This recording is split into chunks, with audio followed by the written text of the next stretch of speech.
रामदास अपने घर में अपनी पत्नी और 23 साल की बेटी रूपमती के साथ बैठ के कुछ जरूरी बात कर रहा था। बात चल रही थी बिटिया के हाथ पीले करने की।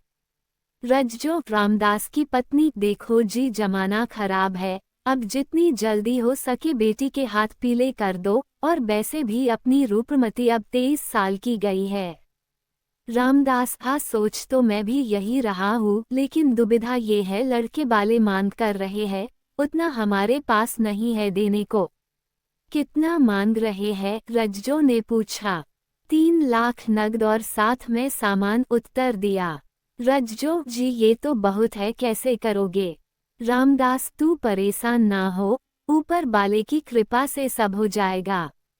जा खाना ले आ। तब तक दरवाजे से आवाज आती है। रामदास, चचा है क्या? हाँ है, आ जाओ, किवाड़ खुले हैं। 4 लोग अंदर आते हैं। राम राम चचा, पैर छूते हुए टीटू बोला। रामदास, कैसे हो बेटा, पूछते हुए चारपाई पे बैठने का इशारा करता है। ठीक हूँ चचा। अरे सुनती हो, कुछ चाय पानी लाओ, नेताजी घर आए हैं, रामदास ने आवाज लगाई।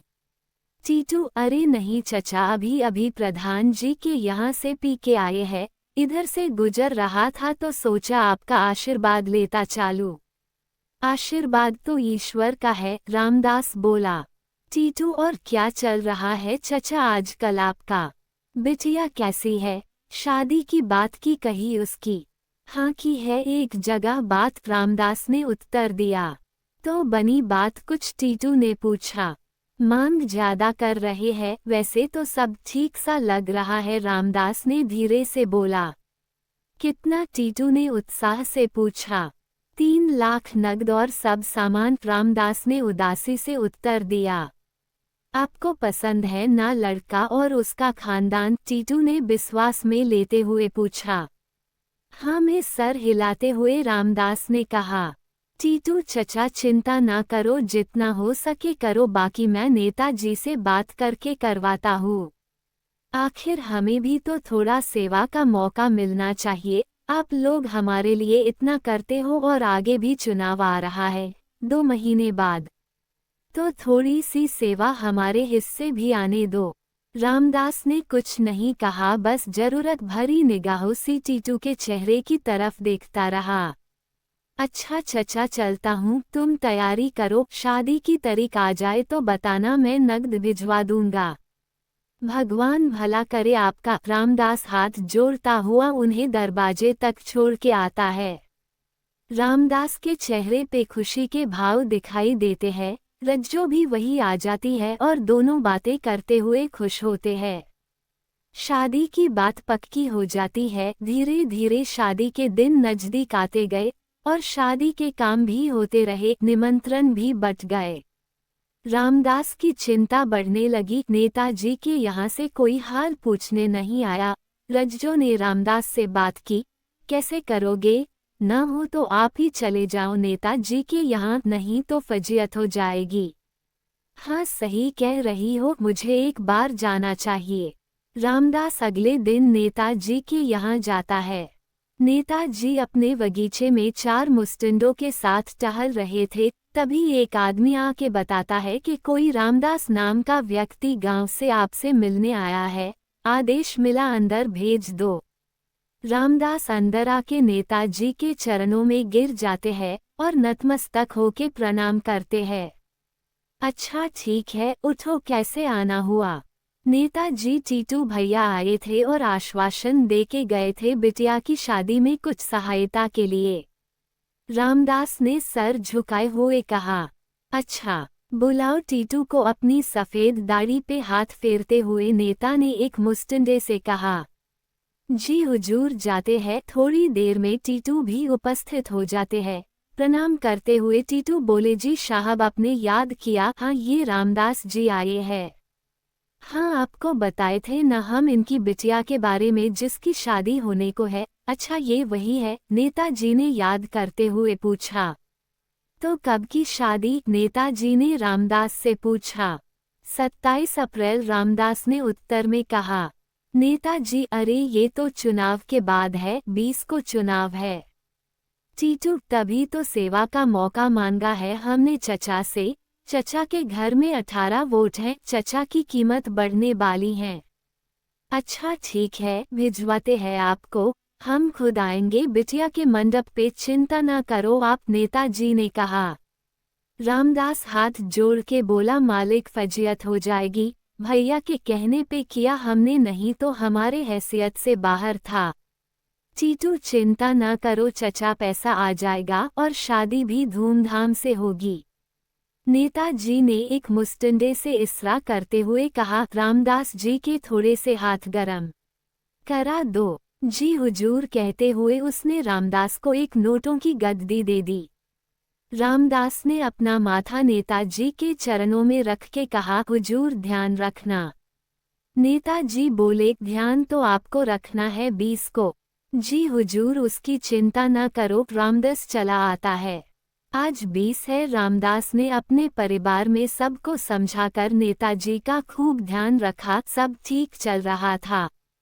कुछ दिन बाद, आज 27 बारात का दिन, घर में भीड़ भाड़ का माहौल था, सभी रिश्तेदार और परिवारी जन अपने अपने काम में लगे थे। रसोई भी तैयार हो रही थी, घर भी सजा रखा था। रूपमती सज के बहुत ही सुंदर दिख रही थी, उसकी आंखों में खुशी के अंशु साफ साफ दिख रहे थे। उसकी सखियां उसके साथ बैठ के उससे हंसी मजाक कर रही थी। ये सब चलते चलते कब शाम हो गई, कब 8 बज गए पता नहीं चला। बारात आने वाली होगी, किसी ने कहा। तब तक आवाज आती है, बारात तो आ गई। सब लोग बारात देखने के लिए दौड़ पड़े। राम राम जी कहते हुए नेता और उनके बहुत से आदमी घर आ जाते हैं।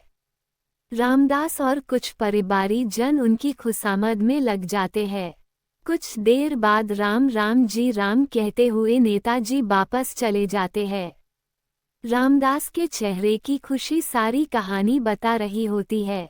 एक तरफ बारात का स्वागत चल रहा होता है, दावत भी चल रही है, सारे लोग बातें कर रहे हैं। एक तरफ कुछ महिलाओं का झुंड लगा है, बातें चल रही है। रामदास के पास तो कुछ था नहीं तो इतना सब कैसे कर लिया। तरह तरह के बातें चल रही है, कोई कुछ बता रहा है, कोई कुछ बता रहा है।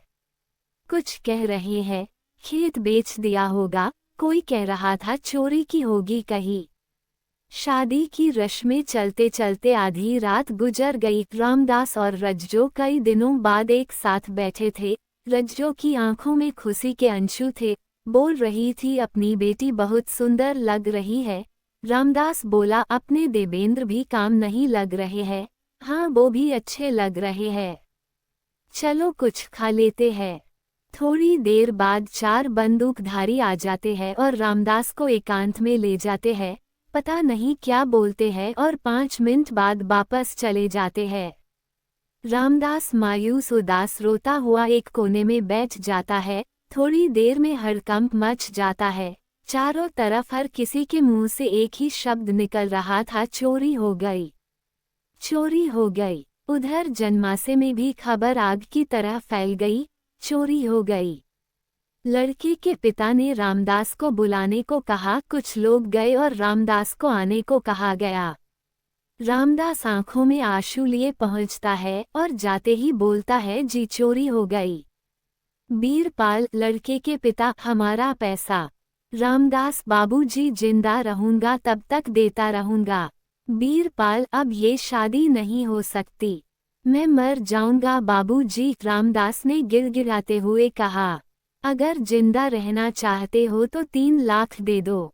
अभी तो मेरे पास रोने के अलावा कुछ नहीं है बाबूजी, मैं वादा करता हूँ आपका दहेज पूरा दे दूंगा। बीरपाल ने अपने लोगों को वापस चलने आदेश दे दिया। लोग तैयारी करने लगे।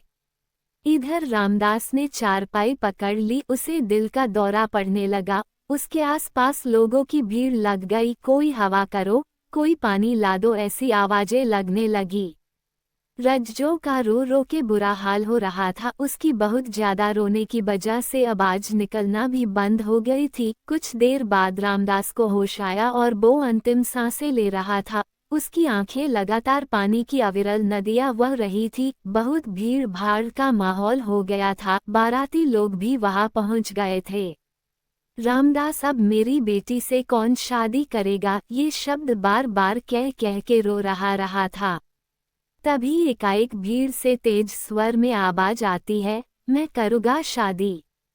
चारों तरफ सन्नाटा। सब मुड़ के उसी की तरफ देखने लगे। लोग पूछने लग गए, कौन है कौन है। ये आवाज किसी और की नहीं, ये अपने देवेंद्र की है। रज्जो ने रामदास को उसका हाथ पकड़ते हुए बताया। कुछ बाराती लोग बोले, देवेंद्र पागल तो नहीं हो गए, क्या कह रहे हो? अपने पापा को जानते हो? हाँ जानता हूँ, मैंने जो कह दिया सो कह दिया। तब तक किसी ने बीरपाल को खबर कर दी तो वो भी मौके पे पहुंच गए। आंखों में खून के डोरे थे। क्या बोला, तू करेगा शादी बिना मेरी मर्जी के? दहेज के नाम पे एक पैसा नहीं दे रहे ये लोग, ऊपर से झूठ बोल रहे हैं वो अलग। ये शादी हरगिज नहीं हो सकती, बस मैं यही शादी करूँगा, धीरे से देवेंद्र बोला। और दहेज के 3 लाख किस बात के? क्या रामदास जी अपने यहाँ कर्ज लेने गए थे, या आपका बेटा कोई मुर्गा या बकरा या अन्य कोई जानवर है जो बेच रहे हैं? ये तो आपसी समझौता है। आपको पता भी है ये तो वो धन दे रहे हैं जिसे इन्होंने अपने सारे जीवन में एकत्र किया है, अपने संस्कारों से सींचा है, या ये कहे अपने सारे जीवन की कमाई दे रहे हैं। चारों तरफ सन्नाटा था। सब चुप थे। बीरपाल जी सर झुकाए एक तरफ बैठे थे और पंडित जी मंत्र उच्चारण कर रहे थे और शादी हो रही थी।